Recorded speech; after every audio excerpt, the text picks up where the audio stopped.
Chapter 13. Ang Pag-akyat. Bit-bit ni Armando ang mga buto ng kalansay ni Lucinda habang tumatakbo paakyat ng hagdan mula sa basement. Halos matulas siya sa bawat hakbang. Umuga ang buong bahay na parang may lindol. Sa itaas, naririnig niya ang sigaw ni Kesia. "Armando! Parating na ako!" sigaw niya.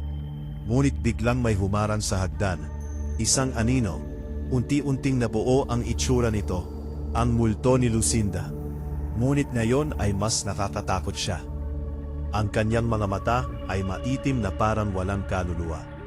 Ang kanyang bibig ay nakabuka na parang sumisigaw kahit walang tunog. "Huwag mo akong kunin." Mahigpit na hawak ni Armando ang mga buto. "Kailangan kang ilibing." Biglang lumipad ang multo papalapit sa kanya. Malakas siyang itinulak nito. Boom! Tumama si Armando sa dingding ng hagdan. Halos mahulog ang mga buto sa kanyang kamay. Ngunit hindi siya bumitaw. "Hindi ko hahayaang kunin mo ang anak namin," sigaw niya. At muli siyang tumakbo paakyat. Chapter 14. Ang Panganganak. Sa sala, nakahiga si Kesia sa sahig. Ang kanyang tiyan ay sumasakit ng sobra. "Aha!" sigaw niya habang umiiyak. Hindi niya alam kung ano ang nangyayari. Ngunit parang manganganak na siya.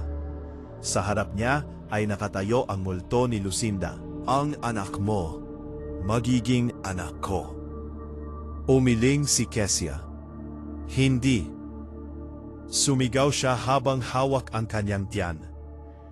Biglang bumukas ang lahat ng bintana ng bahay. Malakas ang hangin. Umiikot ang mga papel at gamit sa sala. At sa loob ng isip ni Kesia, muli niyang narinig ang boses. Ang boses ng kanyang sanggol.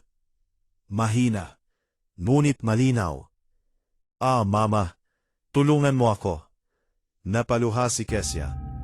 "Hindi kita pababayaan," bulong niya. At sa sandaling iyon, bumukas ang pinto ng basement. Lumabas si Armando habang bitbit ang mga buto ni Lucinda. Kesia. Chapter 15. Ang Katotohanan. Huminto ang multo ni Lucinda nang makita ang mga buto sa kamay ni Armando. Biglang nag-iba ang kanyang mukha. Hindi na galit, kundi puno ng sakit. 30 taon. Mahina siyang lumapit. "Wala man lang naglibing sa akin."